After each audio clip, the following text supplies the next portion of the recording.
우리는 승리를 좋아합니다. 지는 것보다는 이기는 것이 더 좋다라고 생각합니다. 누구든지 지는 것과 이기는 것 중 무엇을 택하라고 한다면 당연히 다들 이기는 것을 택하잖아요. 그리고 이러한 이제 이기는 것, 이 승리 중에서도 가장 기쁨을 주는 승리는 아무래도 역전승이겠죠. 결코 이길 수 없을 것 같은 상황에서 이기게 될 때 우리는 매우 기뻐합니다. 기대하지 않았던 경기에서 이기게 될 때 우리는 너무나도 좋아합니다. 축구에서 이것이 너무나도 잘 보여지는 듯합니다. 월드컵에서 가장 재미있는 게임은 약한 국가가 강한 국가를 이길 때입니다. 가장 최근 2022년 카타르 월드컵에서 우리나라는 포르투갈을 꺾고 16강에 진출하였습니다. 당연히 그때 많은 사람들은 포르투갈이 우리나라를 이길 거로 생각했습니다. 왜냐하면 포르투갈이 너무나도 강력했기 때문이죠. 하지만 우리나라는 그때 이겼고, 그래서 그때 쾌감이나 기쁨은 너무나도 컸습니다. 우리나라 국민들은 축구와 국가대표 축구팀 이야기로 그때 가득하였습니다. 이처럼 우리는 승리, 그것도 질 것 같은 상황에서 이기는 역전승을 매우 좋아합니다. 그리고 오늘 본문에서도 이러한 상황이 나타납니다. 바로 북이스라엘이 그러하였습니다. 북이스라엘은 아람하고 전쟁 중이었습니다. 아람은 이스라엘의 엘리사를 두려워하였습니다. 그래서 그를 잡고자 많은 군대를 보냈습니다. 앞에 14절은 왕이 이에 말과 병거와 많은 군사를 보내매 그들이 밤에 가서 그 성읍을 에워쌌더라 합니다. 이러한 상황이기 때문에 엘리사의 사환, 그 제자는 두려워했습니다. 그러나 엘리사는 자기 사환한테 두려워하지 말라고 전합니다. 그러면서 그는 하나님께 기도하였습니다. 이 기도를 통해 사환은 하나님께서 엘리사를 보호하는 불말과 불병거를 보았습니다. 반면에 엘리사를 잡으러 온 아람 군대들은 눈이 어둡게 되었습니다. 엘리사는 눈이 어둡게 된 아람 군대들을 이끌고 북이스라엘의 수도인 사마리아로 데려갔습니다. 아람 군대가 사마리아에 도착하자 엘리사는 그들의 눈을 뜨게 하여 달라고 기도하였습니다. 그러자 그들은 자신들이 사마리아 가운데 있음을 깨달았습니다. 20절은 사마리아에 들어갈 때에 엘리사가 이르되 여호와여 이 무리의 눈을 열어서 보게 하옵소서 하니 여호와께서 그들의 눈을 여심해 그들이 보니 자기들이 사마리아 가운데에 있더라 합니다. 이것은 한마디로 적진에 둘러싸인 아람 군대를 뜻합니다. 그들의 눈이 어두워지므로 엘리사를 쫓아가다가 결국은 자기 군대가 사마리아 한복판에 들어와 포위되는 그런 상황에 있게 되었습니다. 한순간의 상황이 역전되었습니다. 아람 군대는 많은 군대와 병거를 보냈기 때문에 당연히 엘리사를 쉽게 잡을 수 있을 것으로 생각했지만 오히려 그들은 더 큰 위험에 처하게 되었습니다. 이러한 상황일 때 우리라면 어떠하겠습니까?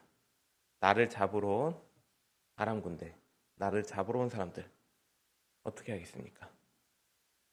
당연히 우리가 먼저 쳐야겠죠. 안 그러면 내가 공격받으니까. 우리 상식적으로 이스라엘이 아람 군대를 치는 것이 마땅하다고 생각될 것입니다. 그래서 실제로 이 당시에 이스라엘 왕도 엘리사에게 이렇게 물어봅니다. 21절은 이스라엘 왕이 그들을 보고 엘리사에게 이르되 내 아버지여 내가 치리이까 내가 치리이까 하니 합니다. 여기서 이스라엘 왕은 내가 치리이까란 말을 2번이나 반복하고 있습니다. 이러한 반복은 강조를 나타내며 이스라엘 왕이 아람 군대를 얼마나 치고 싶어 하는지 이 군대를 얼마나 공격하고 싶어 하는지를 그러한 열망을 나타내고 있습니다. 그는 이 기회를 놓치지 않고 바로 아람 군대를 멸하고 싶어 하였습니다. 하지만 엘리사는 달랐습니다. 22절은 대답하되 치지 마소서. 칼과 활로 사로잡은 자인들 어찌 치리이까. 떡과 물을 그들 앞에 두어 먹고 마시게 하고 그들의 주인에게로 돌려보내소서 하는지라고 합니다. 정말로 이해되지 않는 일입니다. 자기를 치러 온 군대를 잡고 나서 그들을 치는 것이 아니라 오히려 떡과 물을 제공한다고 하니까 말입니다. 한마디로 줄이고 목마른 그들의 필요를 채워주고 다시 그들의 주인, 그들의 왕에게 돌려보내라고 하였습니다. 상황이 역전되었고 역전승의 눈앞에 있는 그런 상황에서 엘리사는 참 이해되지 않는, 우리 상식적으로 이해될 수 없는 그런 명령을 내리고 있습니다. 어떻게 엘리사는 이렇게 자기를 잡으러 온 군대를 원수로 갚지 않고 줄인 배를 채우며 목마른 목에 갈증을 해소하게 만들 수 있었을까요? 그들을 공격하지 않고 오히려 그들의 필요를 어떻게 채워줄 수 있었을까요? 그건 엘리사가 하나님의 주권을 알고 그가 행하실 일을 믿고 행하였기 때문입니다. 즉 하나님께서 아람 군대로부터 언제든지 자신과 이스라엘을 보호해 주실 것임을 믿고 따랐기 때문입니다. 이에 23절은 왕을 위하여 음식을 많이 베풀고 그들이 먹고 마심에 놓아 보내니 그들이 그들의 주인에게로 돌아가니라. 이로부터 아람 군사의 부대가 다시는 이스라엘 땅에 들어오지 못하니라 라고 합니다.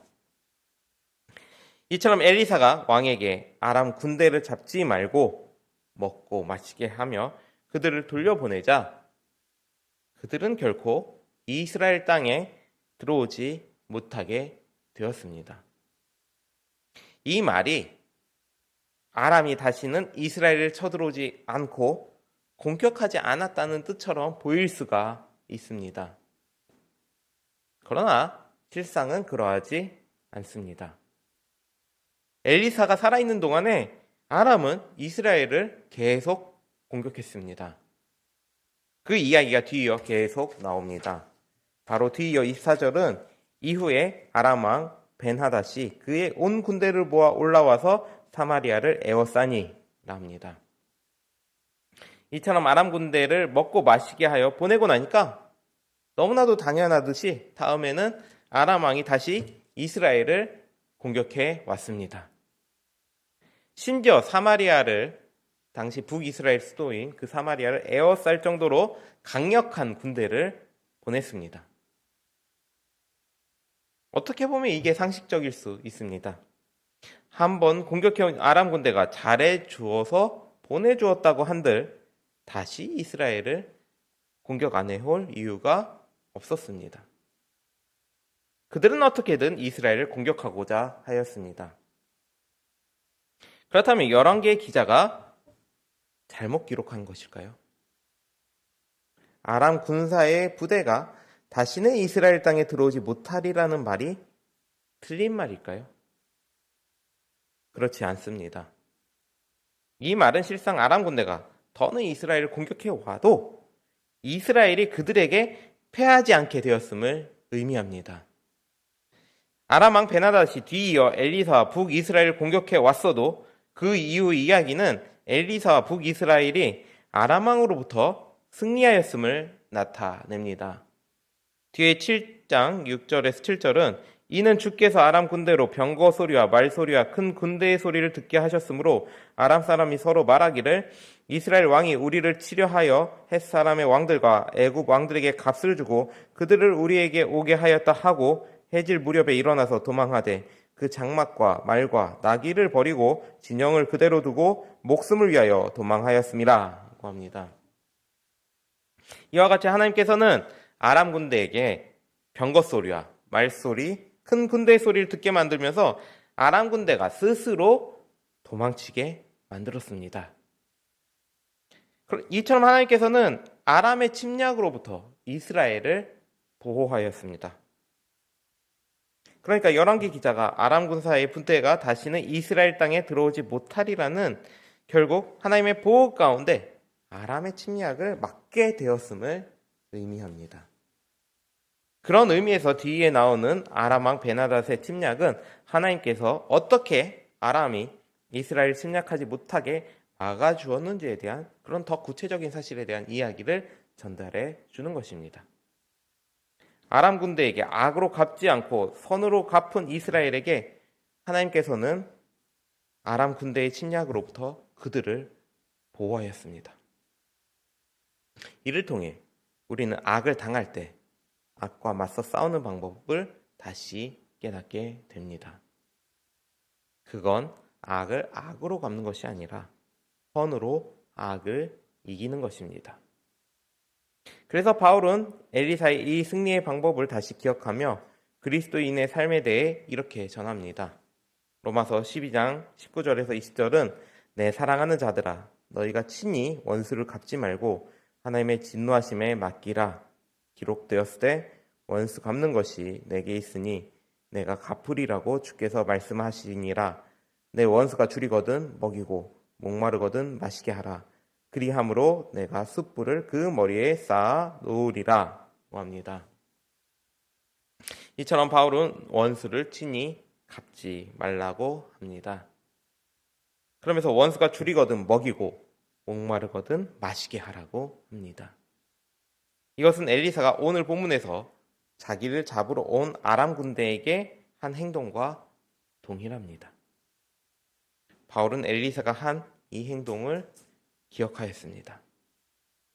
더 나아가 바울은 이것이 모세 율법에 기록된 하나님의 뜻이자 원리임을 알았습니다.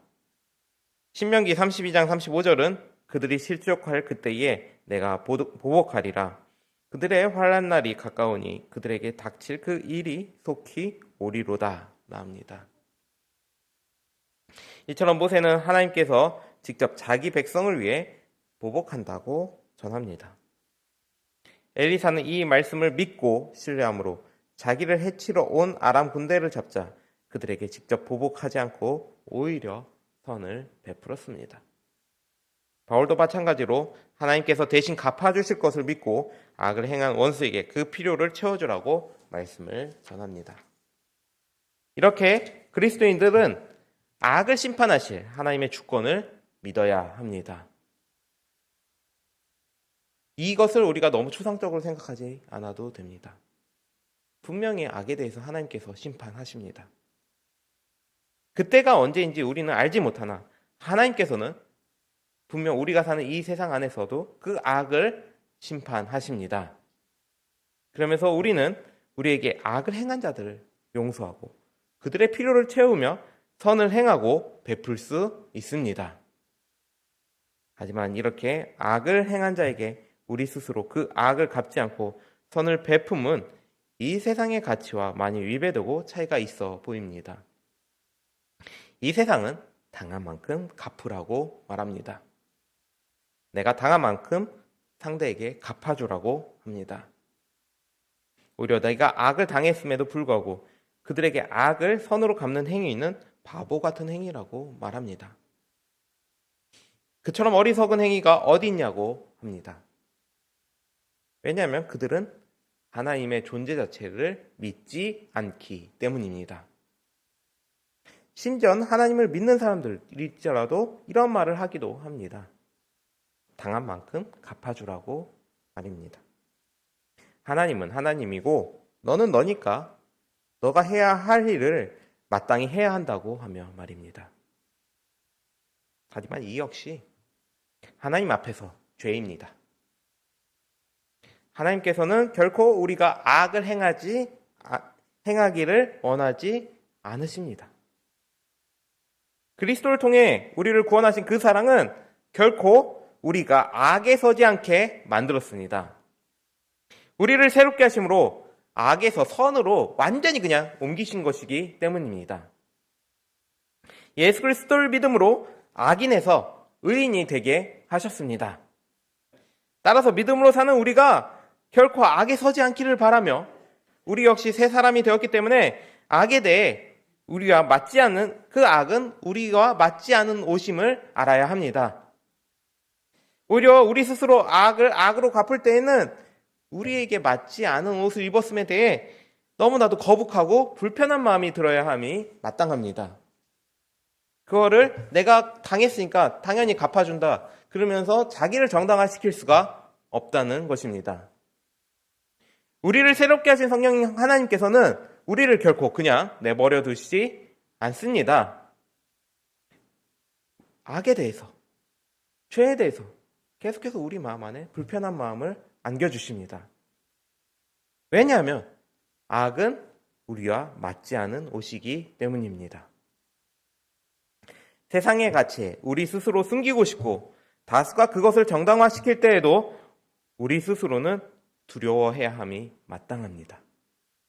왜냐하면 새 사람이 되어 예수 그리스도를 믿게 되었음은 우리가 절대적인 의인이 되었음을 뜻하기 때문입니다. 그러하기에 우리는 하나님의 존재를 믿고 하나님께서 그 모든 악을 갚으실 것을 믿습니다. 이것은 추상적인 것이 아닙니다. 진짜 살아계신 하나님이 계시기 때문에 가능한 일입니다. 그리고 그 하나님께서는 우리가 악을 행하지 않기를 원하십니다. 그러기에 우리는 결코 악을 행해서는 안 됩니다. 오히려 우리가 당한 악에 대해 하나님의 주권을 바라보셔야 합니다. 따라서 하나님의 주권을 바라보며 선으로 악을 이기며 살아가실 수 있기를 바랍니다. 우리의 믿음은 이를 바라보게 만듭니다. 악한 일을 당하였을 때 그 악을 직접 갚지 않고 하나님께서 대신 갚아주실 것을 바라봅니다. 동시에 하나님의 뜻을 따라 우리는 그들에게 사랑으로 원수를 갚고자 합니다. 그럴 때 하나님께서 그들에게 행하실 놀라운 일을 바라볼 수 있습니다. 바울이 전하듯이 그리고 엘리사가 아람 군대에게 선을 베품으로 이후 하나님께서 아람으로부터 이스라엘을 보호하였듯이 말입니다. 그래서 우리는 기도합니다. 특히 주기도문에서 이 기도를 잘 기억하셔야 합니다. 악으로부터 보호하여 주시옵고. 이 기도는 악한 일로부터 우리를 보호해달라는 뜻도 있지만 동시에 예수님께서 우리가 악을 행하지 않도록 인도하여 달라는 기도이기도 합니다. 즉 악을 행하고 싶을 때마다 그 악을 행하지 못하게 막아달라는 기도입니다. 오히려 선을 악으로 이기며 살아가게 만들어달라는 간구의 기도이기도 합니다. 악을 행하고 싶을 때마다 우리 주 예수 그리스도를 기억하며 더욱 선을 행할 수 있게 도와달라는 그런 기도입니다. 우리는 이렇게 악으로부터 보호하시는 예수 그리스도와 하나님의 보호하심 속에 살고 있습니다.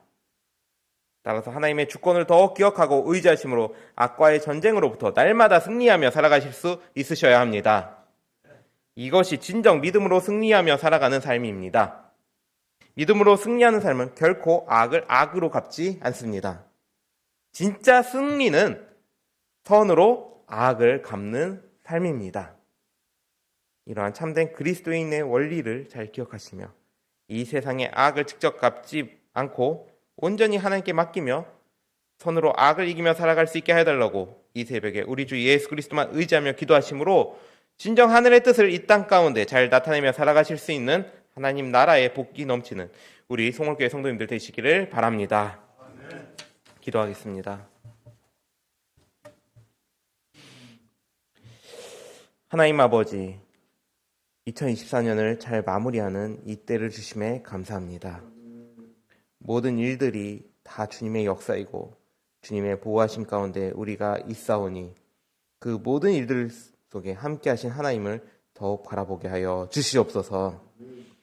무엇보다 이 세상을 살아가며 우리는 악한 일이 우리에게 있었고 때로는 그 악을 우리 스스로 갚거나 갚고 싶을 때가 참 많은 연약한 우리 이오니 우리 가운데 성령 하나님의 충만한 역사로 진정한 승리가 무엇인지 더욱 잘 기억하게 도와주시옵고 모든 악에 대한 심판은 하나님께 맡기며 우리를 구원하시어 우리에게 진정한 선을 안겨주신 우리 주 예수 그리스도만 더욱 의지함으로 선으로 악을 이기며 진정한 승리의 삶, 믿음으로 승리하는 삶을 더욱 잘 살 수 있게 도와주시옵소서.